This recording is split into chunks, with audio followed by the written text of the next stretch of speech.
Ron, my apologies. I did not realize that I was on a Zoom that you weren't going to be able to get in. We'll have to fix that for next week. I'm going to hand over host to you or co-host. I'll give you co-host and I'll stay on in a quiet way. Sounds good. No problem. All right, let me put some vibrate. Let's get this party started. So we're gonna talk buyer consultation today, guys. What we're gonna do first is I'm gonna share my screen with you. I want to make sure that everybody knows what I'm referencing when I'm talking about it. What I'm gonna do when I do my role play later on, I'm going to use a template from Command to do the role play.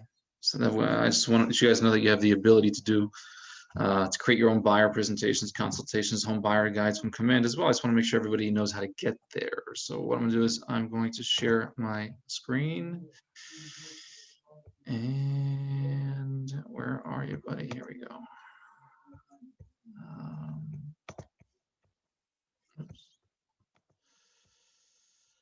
Okay, so this is the front page of Command.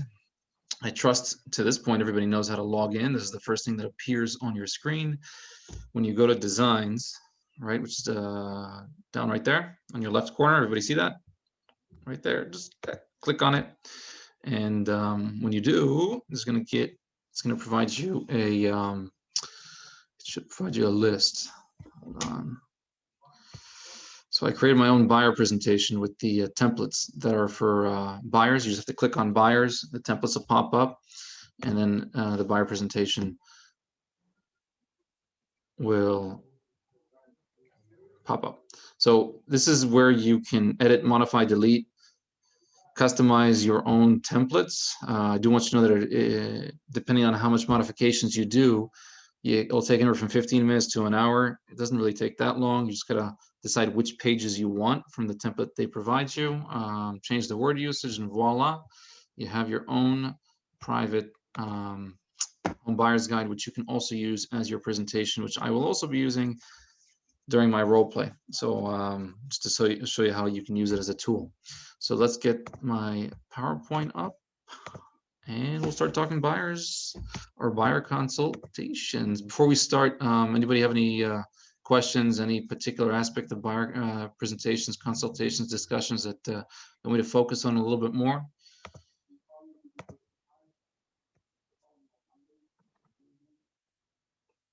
Nope. Okay, awesome.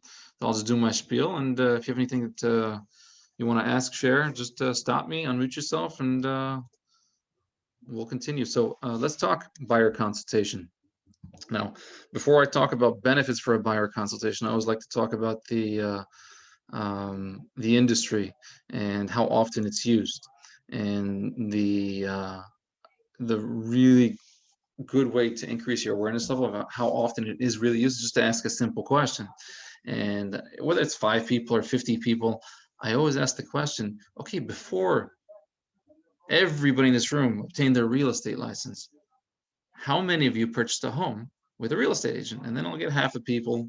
So if there's 5 or 6 people here today, probably maybe 3 of you will raise your hand.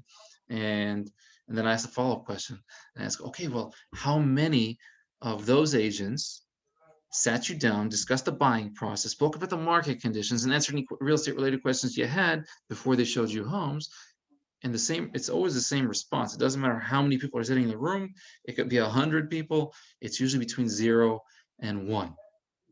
Now, what does that tell me about our industry? What does that tell me about your traditional buyer's agent? They're not doing it, right? So what do I see in that? I see a few things. I see opportunity for us. Why do I say I see opportunity for us? Because all you have to do to be better than 90%, 99% of agents out there is conduct a buyer consultation. And then voila, you already set yourself apart. You're already better than the rest. And isn't that just an easy enough thing to do? Yes. So okay, so well, let's talk about what's preventing your traditional buyer's agent from conducting a buyer consultation.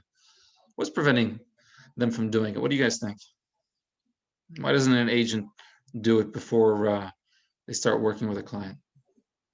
They don't have one, or they feel it's not necessary. They don't. Yeah, maybe they don't have one because they don't know. They don't know what to say, right? So, okay, um, do we not discuss the buying process every single day? Do we not discuss the market conditions every single day? Do we not answer real estate related questions every single day? Yeah, we do. Well, funny enough, that's the structure of a buyer consultation. So in essence, yes, you know exactly what to say. And the best part about that, Matthew, is that you can't get it wrong. And why do I say you can't get it wrong? Is because, well, the person sitting across from you, they don't know what you're supposed to say, so you can't get it wrong. You see how that works? You see, if I forget to say something or ask something, they don't know. I know. I'll think about it. So I'll reflect. I'll improve for next time. But they don't know that. That's why you cannot get it wrong. So I say just go ahead and do it.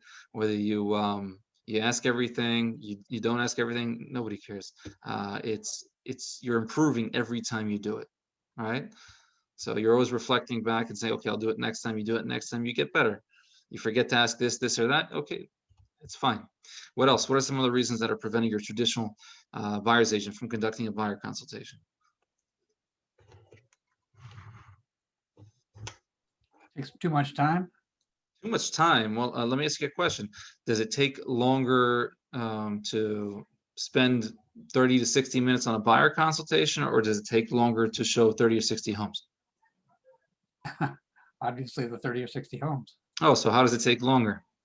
Good point. So, yeah, you see, part of the buyer consultation is to discover what they're looking for. Our job as real estate agents is not to show them every single home. Our job is to take them to the right one. Now, how do we discover? Well, we need to do a needs analysis. We need to find out what they're looking for. And the buyer consultation is a great tool to do that, interestingly enough. So if we sit down, we spend 30 to 60 minutes discovering what they're looking for, we won't have to show them that many homes, especially if we've seen the homes, right? We can take them right to the ones they are looking for, and that's our job. The most valuable thing somebody has is their time. It is of value to them if we don't waste it, right? So that's a value proposition. What else? Well, what's another thing you guys can think of that's preventing your traditional buyer's agent from conducting a buyer consultation?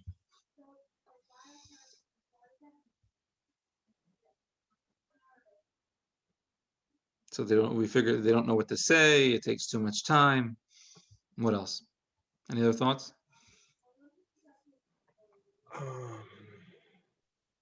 They're afraid to say the wrong thing. Yeah, and we kind of covered it. You can't really, say the wrong thing because they don't know what you're supposed to say Yeah. anyway, right?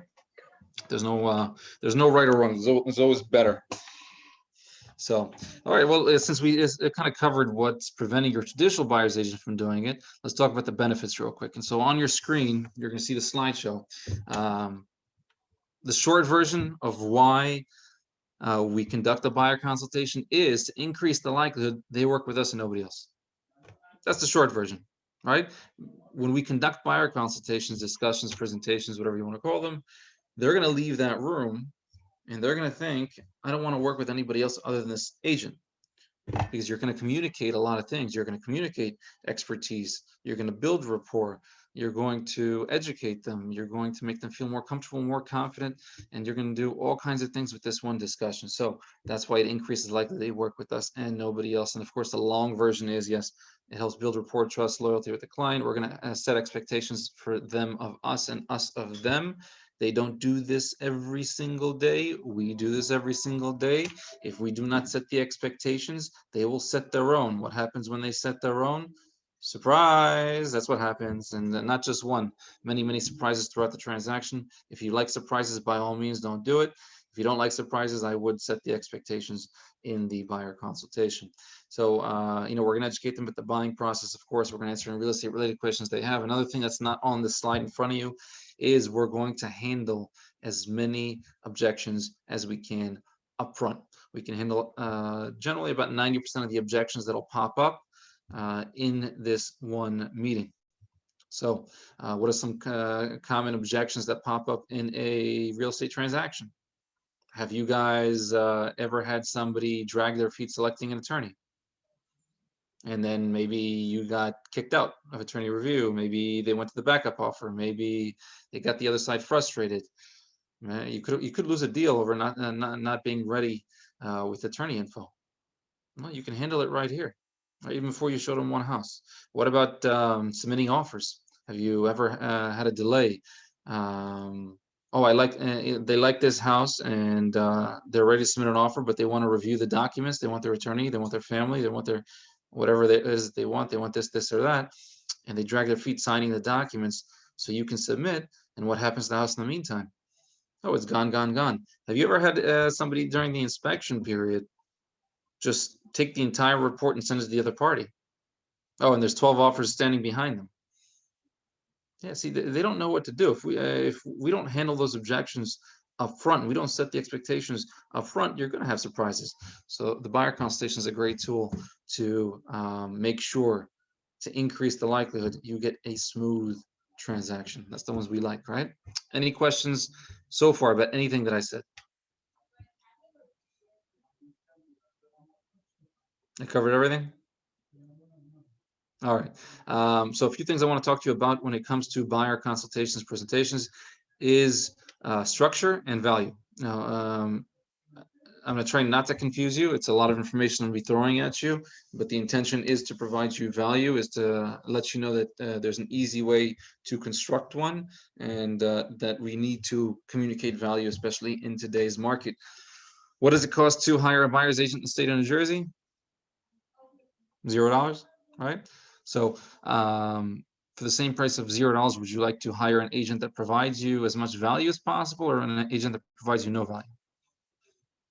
Would you like to hire an expert, or would you like to hire an amateur? Expert. Right. So being an expert is a value proposition. Expertise is a value proposition, yet there are other value propositions as well. So the more value we can provide our clients, the more likely they work with us. That's how it works. So let's get into that. Value proposition, right? For the most part, the value propositions that a buyer's agent can communicate, can provide to their buyers is right in front of you, right? And we're going to go down this list: expertise, knowledge, preview homes, obtain multiple offers, over communicate, negotiation skills, accommodate vendor networks, off-market homes, preparation and guides, understanding local market. Those are all value propositions that a buyer's agent can provide their buyers. Now, here's why I like to talk about value proposition. You may know what your value proposition is.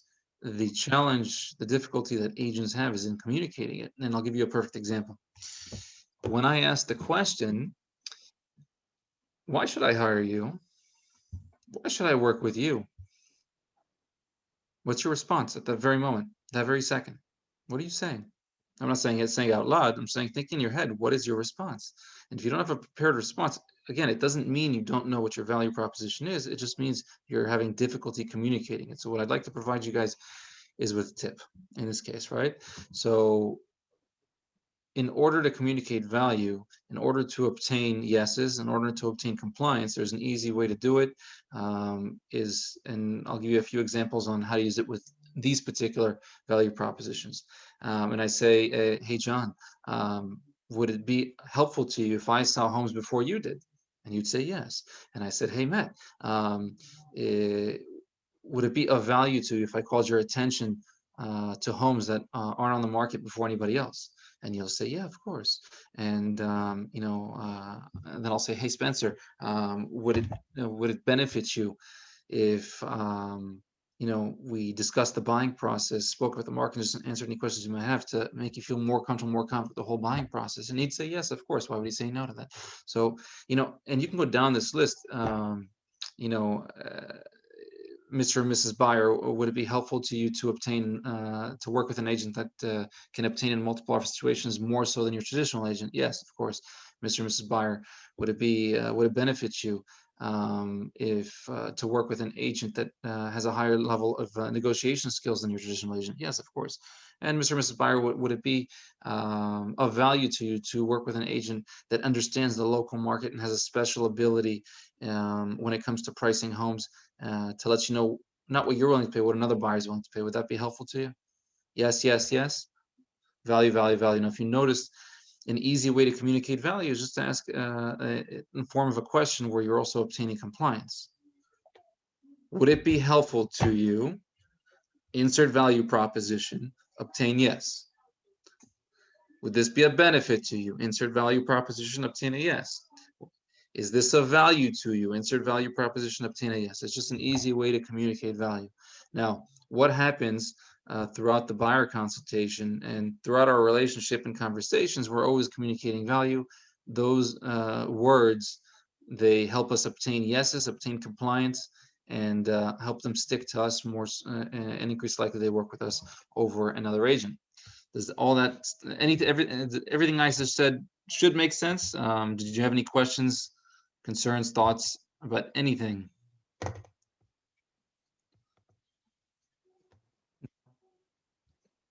Awesome. That means I'm either covering it or all the information that's of concern to you, of interest to you, or it's just confusing you. It's one of those two. So, you let me know which one it is. So let's get into structure. Now, this is where everything kind of connects. And this is also where I want to kind of increase your awareness level around the fact that it's really easy to create a presentation. Now, I'm going to say presentation because it includes both buyer presentations and listing presentations. Both have structures. In this case today, we're going to talk about obviously buyer presentation structure. So the structure of a presentation, it's a blank page because I like to give you as an analogy. Now, we were all in school. And when we were in school, our teachers asked us to write essays, right? And the structure that they always requested us to have for those essays is what? At least 5 paragraphs. The first paragraph is called an intro. The last paragraph is called a conclusion. And the body, I want you to have at least 3 paragraphs. Isn't that right? Something like that? Yeah. Well, interestingly enough, that's exactly how a buyer consultation can be structured, right? An intro, tell me about yourself. A close, work with me. A body, needs analysis, buying process, and market conditions. Now, is there a particular order this needs to be in? Absolutely not. You want to talk about market conditions first? Go right ahead. You want to talk about buying process first? By all means. You can structure it as you wish, but what I would like to communicate to you, share with you, is that it does have structure. So it's easy to remember. So you don't have to look at these long scripts and internalize the whole thing all at once. No, you can chunk it down. You can take a section, you can memorize, internalize it, improve it, make it better, make it your own, and go from there. Okay. So where does structure and value proposition come together? These 2 slides is here.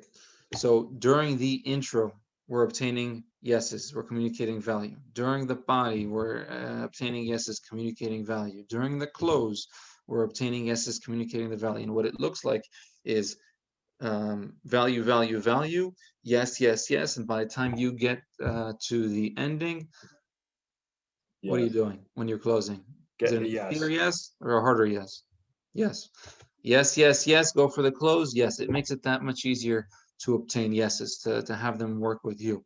So that's why we communicate value throughout the presentation from start to finish. Because if I approached a potential buyer and I said, here, please sign this. I didn't, with no previous communication of value, with nothing. I just walked up to somebody and I said, please sign this. Would they sign it? Less likely. But if I spent 20, 30, 60 minutes on communicating value, value, value, showing how working with me is more valuable than working with a traditional agent, it's going to be an easier yes. Now, the public, let's talk about that for a second. Their perspective. How does the public view real estate agents? What's their perception of real estate agents? Salesman-ish. Yeah, salesman-ish. People. Yeah, they're all the same. All right. Well, we know, I'm being real estate agents, that not all real estate agents are the same, and some are better than others. So what I like to do, it's actually called an objection handler, and it increased their awareness level very, very swiftly. And it doesn't matter what they do. They could be an accountant, a mechanic, a teacher. You just ask a simple question. Mr. and Mrs. Byer, are all teachers the same or are some better than others? Mr. and Mrs. Byer, are all doctors the same or some better than others? Mr. and Mrs. Byer, are all accountants the same or are some better than others? And of course, it's always the same answer regardless of profession. No, of course, some are better than others. Yeah, that's right. And it's exactly the same with real estate agents. Some are better than others. And in a weak moment, I wouldn't want you to hire a weak agent. So I'm glad that we're meeting today. So on and so forth. But it increases their awareness level very, very swiftly. And again, if it doesn't cost anything to hire a buyer's agent in the state of New Jersey, let's provide as much value as possible so they work with us, right? So let's keep going. Any questions so far about anything? Structure, value, benefits? With, sorry, Ron, with the template that's in Command, it's a lot of Yeah. pages. It's a lot of pages. You don't have to use all the pages. You remove, you add, you can mix it up, you can mix the pages up, you can do all that stuff. So I made a sample, which I'm going to use for the role play, and you're going to see it's only 7 pages. I was gonna say 8 to 10 pages. Okay, Yeah. good. So Thank it's you can customize it as you wish. you. Okay, It's up to you. I am going to kind of call your attention to something even before we start the role play. What time is it? Yeah, we got plenty of time. So let me share the document with you. And hopefully you guys were able to log on to Command between in the last 20 minutes just to kind of get, where are you?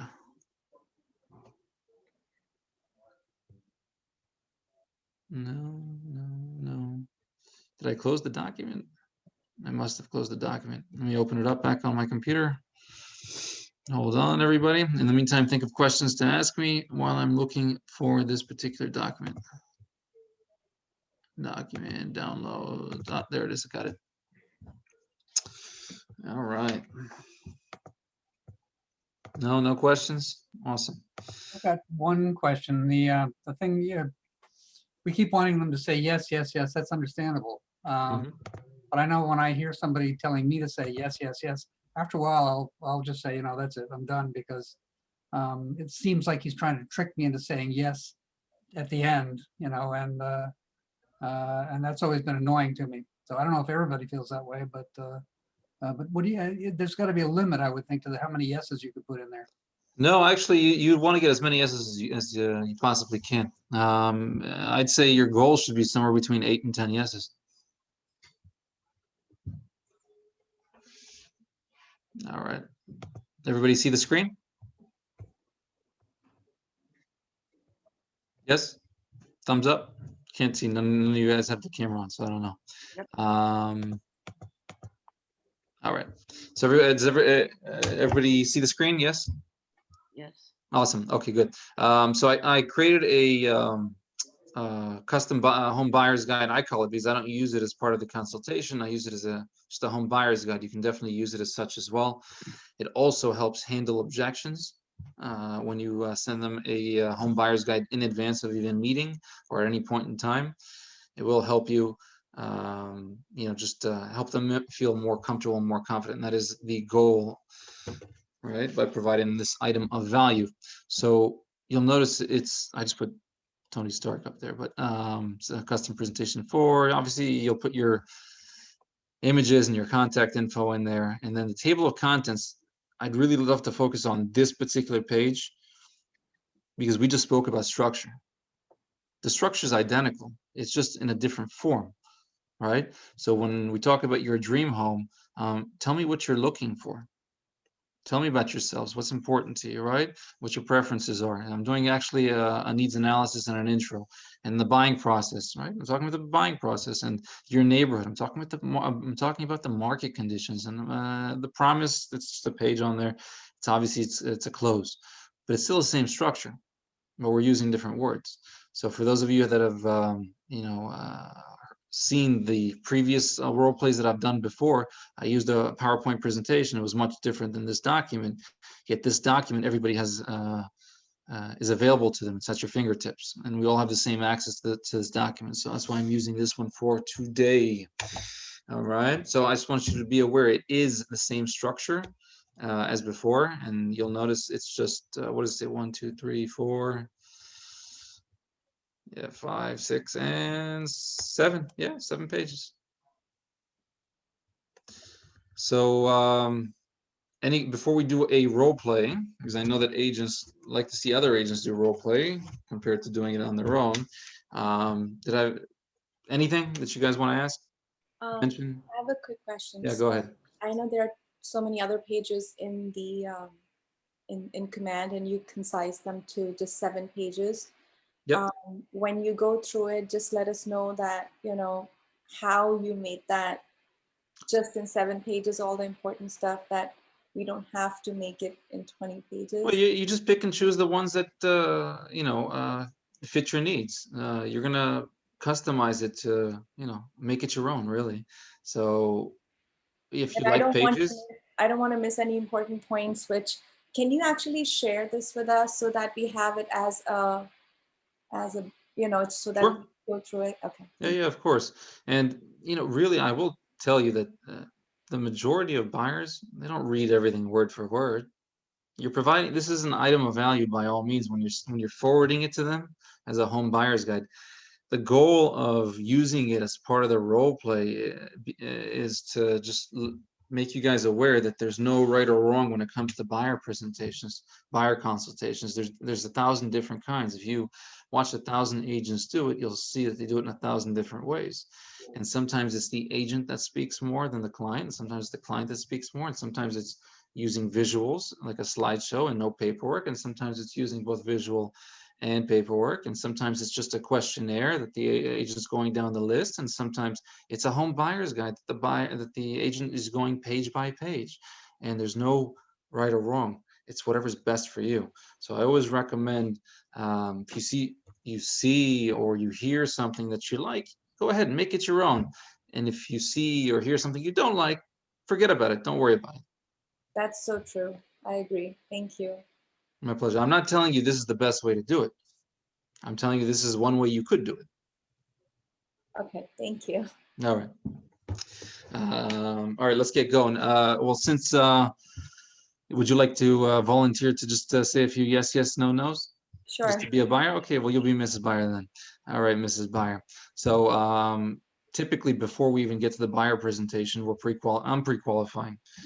It's more of a recap when I'm doing the needs analysis at the buyer consultation. In this case for today, for the sake of role play and time, we're just going to recap what we discussed prior over the phone, what you're looking for, just to save time. And I already know what you're looking for. I already know how many family members. I already know, a lot of information based on the pre-qualification that I did before. I think scripts and pre-qualification you can talk about that. That's a whole different hour, but it's foundational to making sure we don't waste time, to know how much time and energy we got to be using for a particular prospect, consumer, buyer, seller. It doesn't matter what it may be, right? So it's just going to be a recap, and hold on, let these people in, and yeah, so it's just going to be mostly me speaking, and that's it. All right, let's go. Whether it's Zoom or physical, always start with gratitude. Okay, guys? All right. All right, Parul. Well, I just want to thank you again for meeting me and spending time with me today. And the goal of our conversation is to make you feel a lot more comfortable with the whole buying process. Sounds good? Yes. All right. Well, thanks again. And you mentioned over the phone when we spoke last that you were looking to move to this area, and you were looking to have at least 3-bedroom, 2-bath, a decent side yard so your kids can play.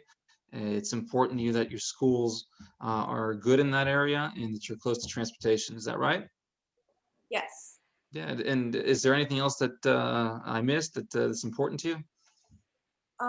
Just that we need to get it before the next school year so that we have enough time to settle down. Yeah, and you said you're on a month-to-month lease right now.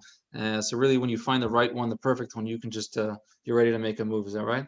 Yes. Yeah, and you mentioned that you're a family of 4 with 2 dogs. Yes. Yeah, and dogs Hershey and Bingo. Would be nice to have a fence, yet it's not a deal breaker if it didn't have a fence. Is that right? Yes, Okay, great. And the price range that you were pre-approved for, that you feel comfortable with, is in that 450 to 500 range. Is that right? yes, I prefer to a lower end so that in case if we find a house which needs some work, we can put that money in there. So we'll try to do it on towards the lower end of 450. Okay, understood. And I just want to make sure I didn't miss anything. So that's it. Those are all the most important information for me to obtain, right? Yeah, Okay, great. So I did send you an email after we hung up last. Did you receive the email with the copy of the offer and the sample home buyer's guide? yes, I did. Okay, wonderful. And did you have a chance to review it? Not fully, but yes, I did. Okay, and if you have any questions about it, either today or at any future point, just feel free to let me know. I'll be more than happy to answer those questions for you, okay? So what I'd like to discuss today is the buying process. I'd like to also talk a little bit about the market conditions and answer any other questions you might have. Sounds good? Yes. All right, let's get right into it then. So let's start off with home. When I say home, what do you visualize? What does it look like? A comfortable place where my kids can have enough space to spread out their work because everyone's doing remote schooling, remote work, and my dogs can have a good fenced-in backyard. So that's the one which I'm looking.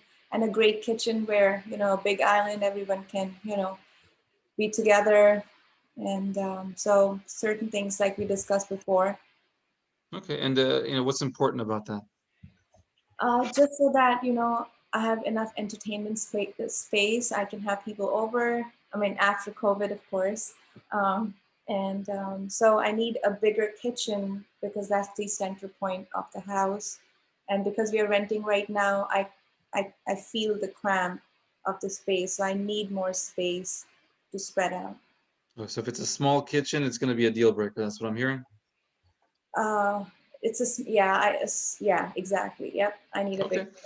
Well, I'm gonna make sure that the right home, the perfect one, that has a sizable kitchen for you that'll suffice your needs. How does that sound? Yes, sounds All good. right. Good. So let's talk about how you like to be communicated. I mean, do you prefer phone calls? Do you prefer text, emails? What's the best method to communicate with you and your family? Text is the best way to get in touch with me for the first, and then if there's more important which is too long to communicate in the text, either you can email me or you can call me. Okay. And do you prefer any particular time of day? Evenings are better. Okay. And if something comes to market today, how soon could you see it? I mean, are you available on the weekdays or just the weekends? Sometimes because it's day to day, I have to figure out my schedule. So I have to see if I am available in the weekdays, most preferably towards the evening time. Okay, so it's either what I hear you say is that if it's after work in the evening, you can maybe do it during the weekday, but weekends you're more available. Yes. Okay, I got it. And you mentioned that you were already pre-approved with your bank, your local bank, and you're putting 20% down. Is that right? Yes, I am. Okay, great. So it sounds like, if we find you the right home, the perfect home, you'd be ready to make a move today. Is that right? Yes, if everything is what we like, definitely, yes. Okay, very good. So is it okay if we talk a little bit about the buying process? Sure, I would love to hear Okay, that. great. Yeah, and what I found is when we discuss how the buying process works with our clients, they do feel a lot more comfortable, a lot more confident about moving forward in the whole thing. Why? Because you don't necessarily know as a buyer what happens next. And when we as human beings don't know what happens next, how do we feel, right? So my goal today is to give you a better understanding of what does happen next. And I do know you're not going to remember everything from A to Z, but what I do want you to know is that I am always going to tell you what happens next with every conversation we have. Would that be helpful to you? Yeah, definitely. Great. So let's just say we look, we find, and we discover and obtain the perfect home, the right one for you. What now, right? And I always like to break down the buying process, simplify it so it's easy to remember. And the best way to do that is to break it down to three different stages. So the three stages in the buying process that I like to communicate to our clients is that, yes, we found you the right home, the perfect home. Now we're going to begin the attorney review period. And after we complete the attorney review period, your second phase is your inspection period, and then your mortgage contingency period. Those are the three phases. So let's talk a little bit about more about each individual one, right? So as you can see in front of you, there's the attorney review period. Once we have an executed offer, which is signed by both buyer and seller, we're going to send it to the attorneys. Do you have a real estate attorney that you're going to be working with, or you don't have one just yet? I don't have yet, and you said you're going to provide me with few of the names. I'm going to give you three names. They're all very good. They'll all take very good care of you. They all charge between flat fees of between 11 and 12.50 for the entire transaction, and they are real estate attorneys that will take very good care of you. Yes, I'm going to send that list over to you as soon as we're done today. Sound good? Yes. Great. So yeah, so we're going to communicate the executed agreement to your attorney, and now your attorney is going to create a legal document. It's called a rider. Now that rider is going to have a lot of terms and conditions on it, some protections for you as a buyer, and those are going to go back and forth between the two parties, buyers and sellers, until we come to agreement on all terms and conditions. That's what attorney review is for. Now, what I need you to know about attorney review is that any party can cancel for any reason. As a buyer, there may be a dozen different reasons why a buyer might cancel. There's only one good reason why a seller might cancel, and that reason is, well, they might get a better offer, right? I think we can all understand that. So what we don't want happening is, yes, we're in attorney review, they do get a better offer, and now we've lost the home that you've already envisioned you and your family in. So what I always recommend is that you obtain an attorney that can complete attorney review very, very swiftly to get us under contract, because once we complete attorney review, we are now under contract, and the seller doesn't have that ability any longer. Does that sound fair? Yeah, I just have a question Sure, about of course. terms and conditions and all that stuff. So do we discuss with you all that before it goes to the attorney, or we discuss with the attorney and then put them in the writing, in the forms, and it goes to the attorney?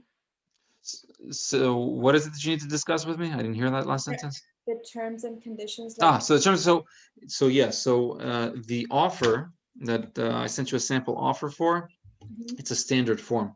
We're just filling in the blanks. The most important thing for us that we're trying to communicate to the other party, the seller, is three things: the sales price, the down payment, and the closing date.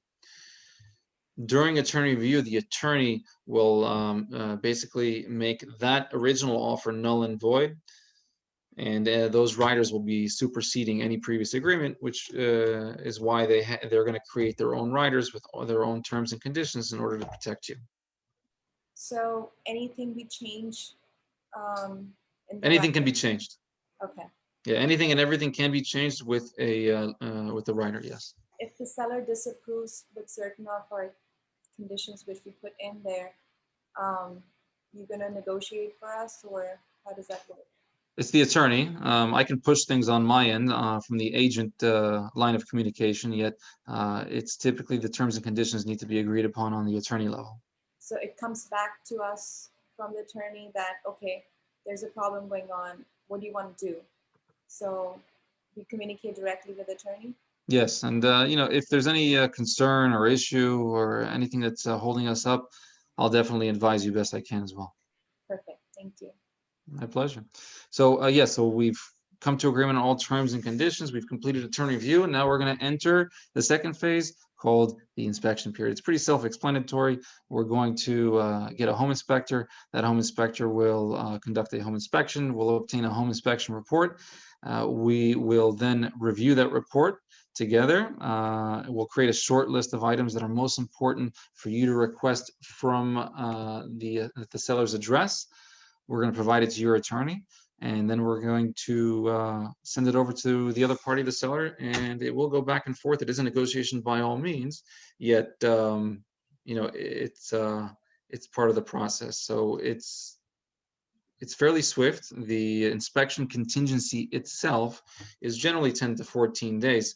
Now, it's really important to understand that let's just say theoretically we come to agreement on all terms and all conditions during review, and we come to agreement on all inspection items. Parul, I didn't say anything about deposits, did I? No. No. Yeah, so there's something called an additional deposit. Additional deposits are due 10 days after completion of attorney review typically. Now, if our inspection period is typically 10 to 14 days after completion of attorney review as well, what normally happens is we'll conclude attorney review, we'll actually conduct the inspection, and only then you're providing an additional deposit. Now, a common question I get asked is, well, what about the rest of the money? Where additional deposits, they're usually about 5%, 5 to 10% down payment around here in our neck of the woods.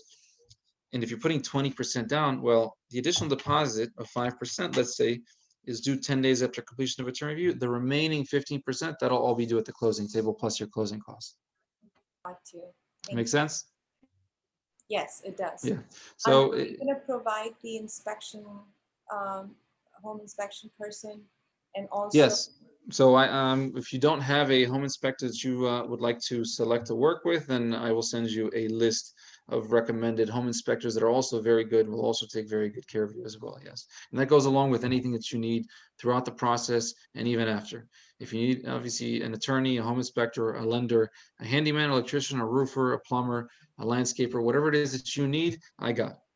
Perfect. Thank you. All right. Yeah, I found that many buyers, they come in, they don't necessarily know this or that. So we always found that it's very beneficial to them to provide them our recommendations of vendors that will take very good care of them. Great. All right. So yes. So let's just say we concluded the attorney review. We completed the inspection period. Now we're entering the final phase of the buying process, the mortgage contingency period, right? So we've provided the deposit. Now, during this final phase, we're going to order the appraisal. The appraisal report will then go to the underwriters for your lender's desk.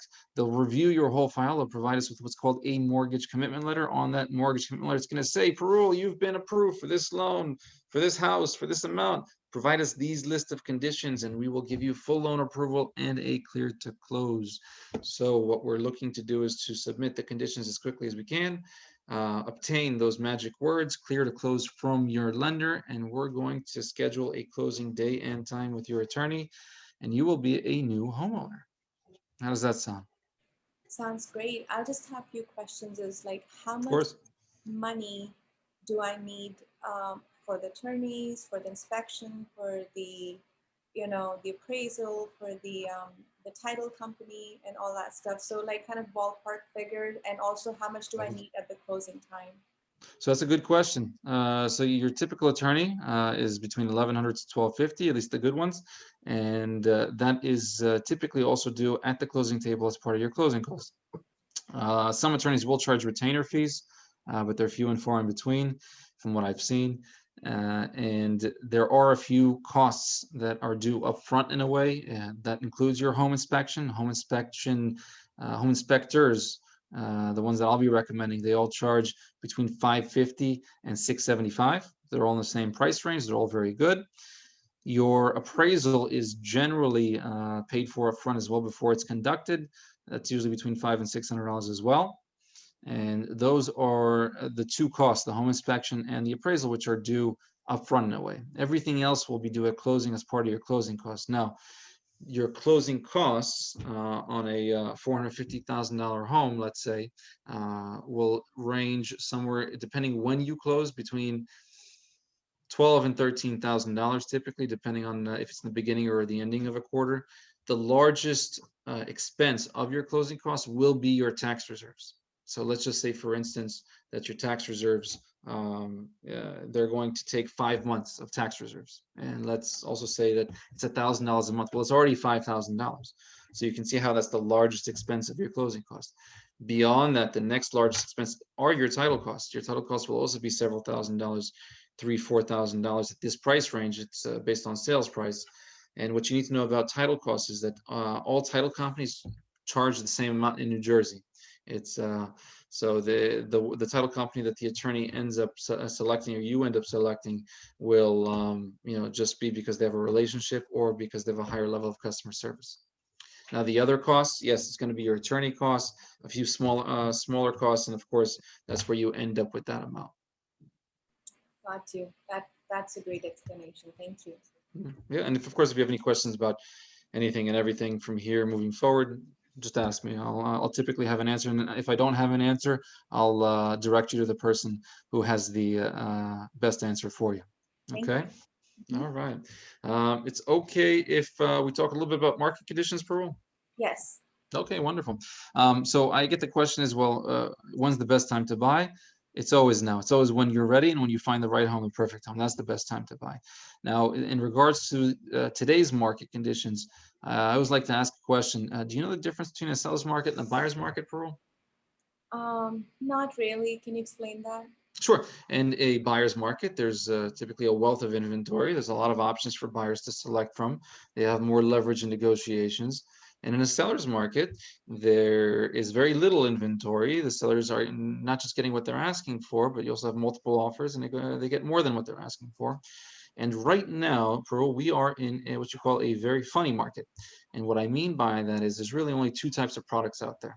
There's the product that's priced really, really well, even underpriced, here today, gone tomorrow, via multiple offers. And then there's the other product, which is overpriced and sitting there, but you as a buyer may not necessarily know which one is which. Any home that we walk into, would you happen to know if this is a buyer's market product or a seller's market product? Not necessarily, but that's what I'm here for. You see, Pearl, every home that we walk into, I'm gonna share with you not what you're willing to pay, what another buyer is willing to pay. Would that be of value to you? Yes, because like you explained about the market, funny market going on right now, it's Mhm. hard because I want to. That's why I wanted to have an agent, because if we put a offer on a home and it has 30 more offers, I don't want to get disappointed. I've already gotten disappointed when we were looking, 10 years ago for this home, and um, our offer wasn't accepted, and our buyer didn't do anything special about that, and we kept on losing 7 offers. So I want someone who understands that, and whatever offer we put in, at least guide us how to, get that accepted. That's exactly what you're going to get from me. I'm going to guide you. I'm going to provide you the different options, the different strategies, how to best move forward, and you're going to make the decision. You're going to decide how you'd like to proceed. But I'm going to make it as easy as I can for you to make that decision. I'm here to help you make a very good real estate decision. Thank you. Sounds good? Mhm. All right. The number one concern of a buyer when buying a home is they don't want to overpay. Yes, and that's the same with a buyer's market, seller's market. 10 years ago, 10 years from now, it will always be the top concern of a buyer when buying a home. I'm going to remove that guesswork by providing you guidance and advice. Okay. Now, that's also why I consider ourselves advisors and consultants more so than salespeople. A salesperson will try to push product, sell you product. An advisor, a consultant, will listen to what you're looking for and then go find it for you. That's exactly what we're going to do. We're going to advise, we're going to strategize, and we're going to communicate the best way for us to move forward to get the outcome, the achievement, the result that you're looking for, which is to be in a home that you're going to enjoy for many years to come. And I'm going to make sure I make that happen. Sounds good? Yes. All right. Just want to touch base that in case like we're looking at homes, it takes about 2 to 3 months, and our situation in the market changes, or we lose a job or something like that. How does that affect, and how do we go about doing it? Well, what I need you to know is that this is a very pro-buyer process in New Jersey.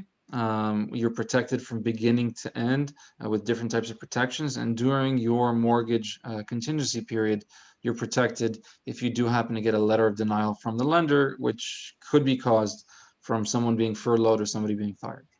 Okay, perfect. So the protection is there for you as well. As far as the market conditions go, there's very little inventory in all across all price points. It doesn't matter what price point, doesn't matter if it's 450 or 750. There's very little inventory.